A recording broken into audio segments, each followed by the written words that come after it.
Throughout my life, I've always felt a little bit like an outcast. Making decisions outside of the traditional expectations and questioning why certain limitations have automatically been set on me to hinder my potential. Today, I want to share some of those experiences with you and showcase how hardship, if used wisely, can become your greatest strength. My name is Annika Lundström, youth Olympian turned molecular bioscientist, and now the founder of a medtech startup named Reminded.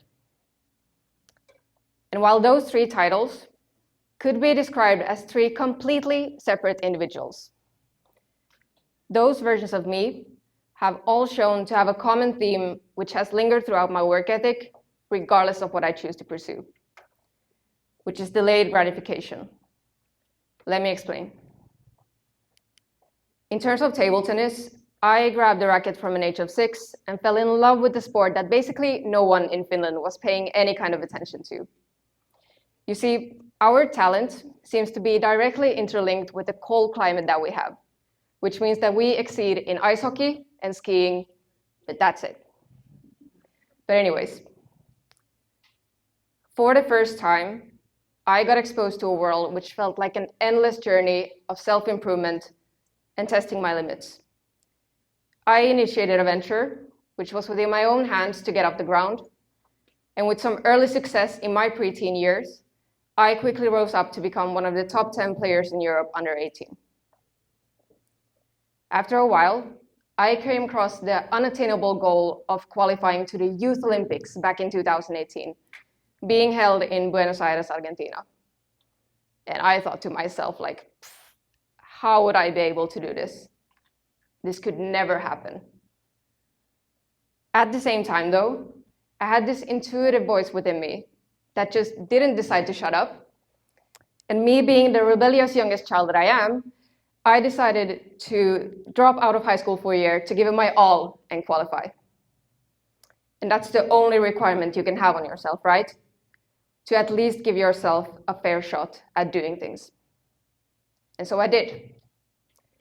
I practiced 5 to 6 hours every day, was backed by sponsors, a gym team, a nutritionist, but the results were not exactly resulting. 80% of that crucial season, I didn't play up to my full potential, feeling how the doubt and frustration was creeping up on me since me and my dad, who was my coach at the time, had been traveling to Canada, Tunisia, Thailand, Croatia, to grab the necessary points to try and qualify. But nothing seemed to move the needle. I have ever recognized a mental pattern at each failed attempt, which was me always blaming something external from myself, whether that be the umpire, the opponent, the lighting, the lack of brownness of the ball, the humidity in the hall. And so eventually I faced a crossroads. Continue complaining factors that are outside of my control, or take a hard look in the mirror to see what are the things that I can do to improve. And that's the same thing as in the start of life, because it's just a mental game.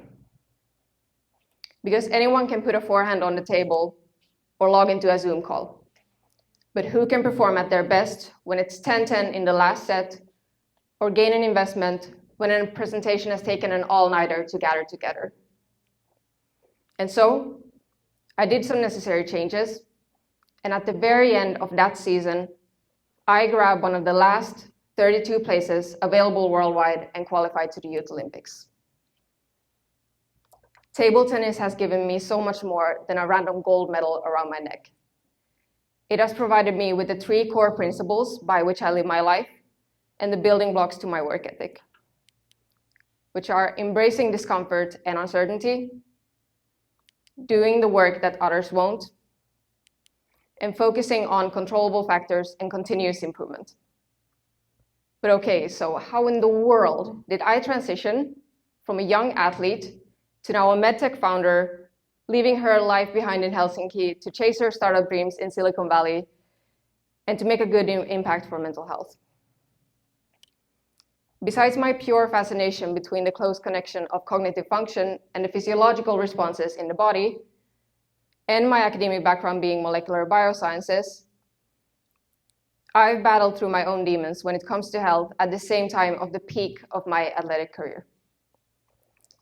I know what it feels like and how tough it is to make an intervention for yourself, but that required effort for an extended period of time is so worth it. But don't you doubt that it's not going to work out when you set up a goal?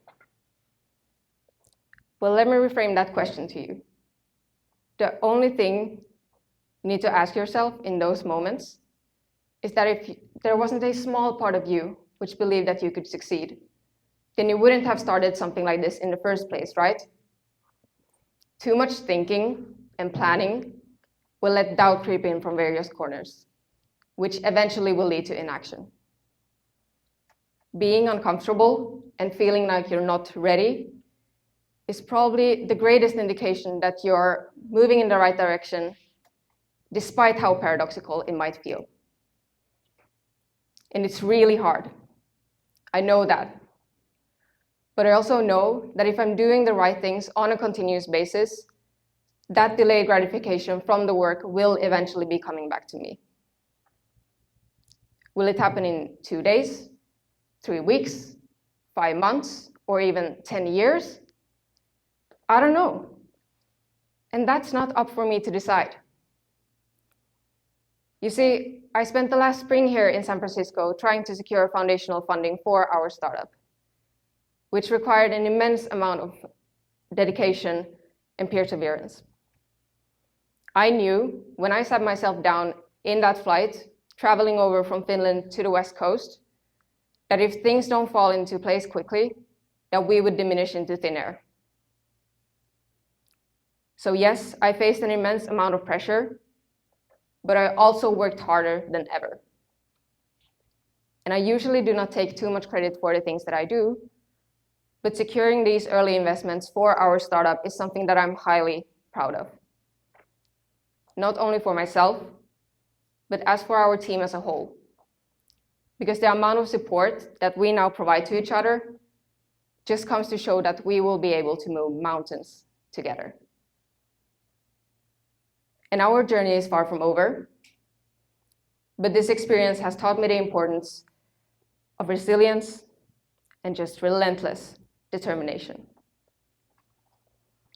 But okay, so to lighten the mood a bit, I also want to highlight on the importance of looking stupid.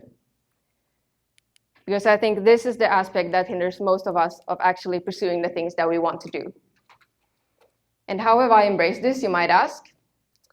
Well, let me tell you by us taking a look at the very last slide of my first ever investor pitch deck. Coming from the heavy scientific background that I had, I thought that it was more than relevant to insert some fun extra scientific facts about neuroplasticity at the very end of my presentation. Well, turns out, and to my surprise, synaptic connections and neurotransmitter release are not crucial aspects that an investor is evaluating when they want to write you a check or not. I know, shocking. And I've now come to learn that the hard way. But the moral of the story is this. You're constantly trying out new things for the first time without any kind of reference point to fall back on. Of course, you're going to look stupid and make mistakes. And as I've now been in the startup game for a little bit over a year, I've given myself so much more grace in terms of just failing all the time. We set so high expectations on ourselves, thinking that we would be the best salesman or most successful speaker without prior experience within the field, which I then believe makes us forget the pure value of exploration and learning through doing. And the easiest thing you can do is quit. But that's not how I function. Because if you lose a set, well, you serve again. You get a no from an investor, you try once more. Success, however, does not only require repetition, it also has to come alongside a sense of adaptation. What are the things that I can change to set myself even one step closer towards success if something isn't working out? That's my mindset nowadays. Because you can't expect any major change or breakthrough to take place if your inner dialogue remains the same. And that goes for so much more than just this. That can be implemented into health, relationships, academic achievements, or sports. So now, after spending around 13 years of my life in sports and immersing myself into the world of tech and academia for around 5 to 6, one of the most common questions that I also get asked is, how does it feel being so young and a woman trying to pursue all these things? And the answer I usually give surprises quite many, which is I don't care. As we've come to notice with my story, the second we attach ourselves to external circumstances or other people's perception of us as a hindrance for our success, we've already lost a significant amount of energy and focus that could be allocated towards the actions that move us forward. And yes, I do know that in some circumstances, statistics and numbers do not lie, but neither does a pure dedication towards a pursuit that you fully believe in and are ready to fight for. So if I can leave you with 3 things today, it would be this. Don't let other people's opinion stop you from going all in for something. Fight for the relationships that you want to maintain in your life, and go relentlessly after that unrealistic goal, despite the doubts, fears, and criticism you will inevitably face along the way.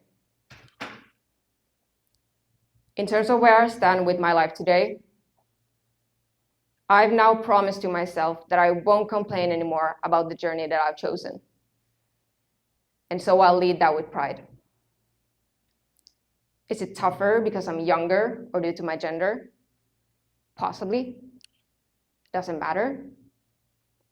Not really. I'm just here to give it my all, and then we'll see who wins in the end. Thank you.